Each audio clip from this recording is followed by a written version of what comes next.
सुस्वागतम सुस्वागतम रसिक हो सुस्वागतम. रसिक प्रेक्षकांच्या सेवेत गिलवट उत्सव समिती सहर्ष सादर करीत आहे. गिलवटच्या बालकलाकारांनी साकारलेले ऐतिहासिक एक अंकी नाटक होता जीवा म्हणून वाचला शिवा. होता जीवा म्हणून वाचला शिवा.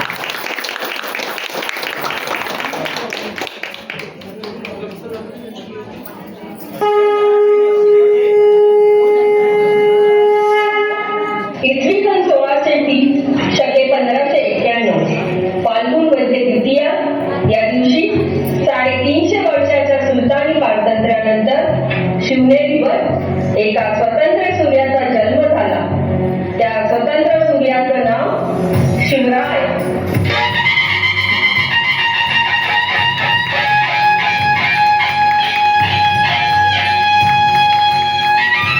वयाच्या अवघ्या 16व्या वर्षी शिवरायांनी स्वराज्याची शपथ घेतली. लगोलग तोरणा किल्ला जिंकून स्वराज्याचे तोरण बांधले. सिंहगड घेतला, पुरंदर घेतला, राजगड बांधला. आदिलशाहीचे एक एक किल्ले स्वराज्यात दाखल होऊ लागले. मग शिवरायांची नजर गेली आदिलशाही बंदरांवर आणि बाजारपेठांवर. महाराजांनी झंझावाती मोहीम काढली. कल्याण भिवंडी जिंकली, दाभोळ बंदर जिंकलं, राजापूर जिंकलं. आदिलशाहीला हा असा धडाका दिला आणि जुलमी पोर्तुगीजांकडून चौदा हिसकावून घेतलं. महाराजांच्या या नभूतो अशा झंझावातामुळे आदिलशाही दरबार चिंताक्रांत झाला. शिवाजी महाराजांना जर रोखले नाही तर कदाचित उद्या या मराठी फौजा विजापुराच्या वेशीवर धडकतील.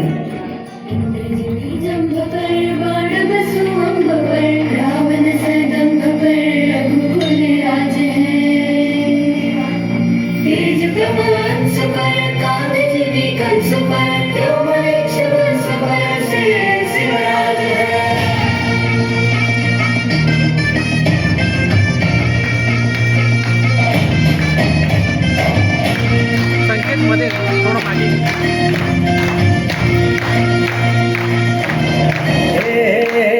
अंधार सुनमी होता पसरला समुद्या गावा खेळात सौराज्याचा सूर्य उगवला हे तत्काळी माझ्या हाये गाणी घोड्यावर पैसुनी खंडोबाच्या रूपानी रामाला देवर सुगुण्याच्या तेजानी निखड्या छातीनी काढूनी कसमी फेडू तुझा उपकार माझ्या मनामंदी धनामंदी शिवबाचं नाव माझ्या मनामंदी धनामंदी शिवबाचं नाव हे माझ्या मनामंदी धनामंदी शिवबाचं नाव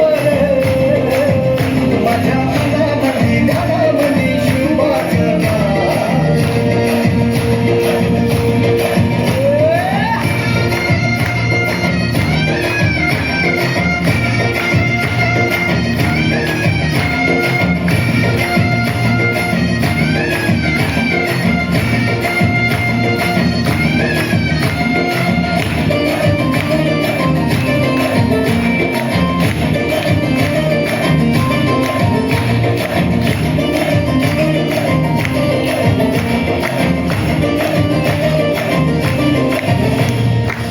जिजाऊचा लेख कसा मातीसाठी लढला, भवानी तलवारीनं दुश्मनास लढला, आवळ्यांच्या संगतीनं भगवा फडकला, जय शिवराय घोष जगनी यो भिडला, भंडारा उधळला, गुलाल उधळला, रयतेचा राजा जिंकून आला, वाजवा चौघडा गाव यो सजवा, मुलुक यो भगव्या मंदीनं मराठी मातीसाठी रामरूपी अवतरणा आली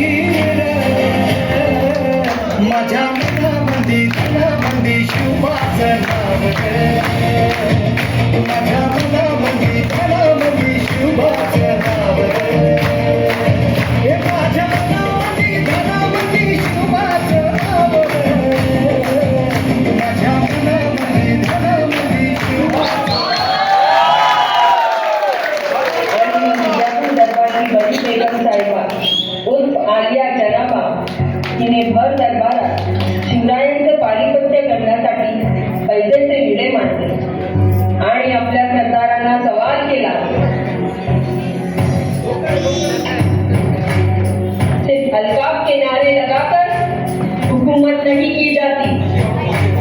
शिवाजी भोसला धूम मचा रहा है, वह आदिलशाही सल्तनत को तबाह करने पर तुला है। तो बोलो, इस दरबार में ऐसा कौन सुरमा है जो शिवा की धज्जियां उड़ाएगा? बोलो। सारा दरबार स्तब्ध झाला। काही क्षण असे वाटले की आता बड्या वेगवेगळे शब्द वाया जातात की काय, बाळ बाळ बाळ आणि इतक्या रेटचा उचला एखाद्या पर्वतासारखा उंच दिग्पाठ संपूर्ण दरबारावर नजर फिरवी आणि बड्या वेगवेगळा पुन्हा पुन्हा पुननिसात करत तो सरदार विड्यांच्या कप्पाजवळ आला आणि विडा उचलून म्हणाला, मैं अफजल खान मोहम्मद शाही हुजूर से वादा करता हूँ कि मैं शिवाजी भोसले को हुजूर के सामने पेश करूंगा, जिंदा या मुर्दा। सारा दरबार आनंदाने बेधुंद झाला। अफजल खान मोहम्मद शाही जिंदाबाद, आदिल शाही जिंदाबाद, अफजल खान मोहम्मद शाही जिंदाबाद, आदिल शाही जिंदाबाद। खानाने विजापुरात प्रचंड सैन्य, दारुगोळा, तोफा, घोडे, हत्ती जमा केले आणि स्वराज्याकडे कूच केले. परंतु खान सरळ स्वराज्याच्या दिशेने न जाता तिरक्या चालीने, दुष्ट बुद्धीने मराठ्यांच्या तीर्थक्षेत्राकडे म्हणजे तुळजापूर, पंढरपूर, माणकेश्वरकडे गेला. त्या सर्व तीर्थक्षेत्रांना खानाने उपद्रव केला आणि खान निघाला वाईच्या रोखाने. वाटेतल्या सर्व आदिलशाही किल्ल्यांवरील फौजा खानाच्या फौजेस मिळाल्या. आधीच मोठी असलेली खानाची फौज त्यामुळे आणखी फुगली.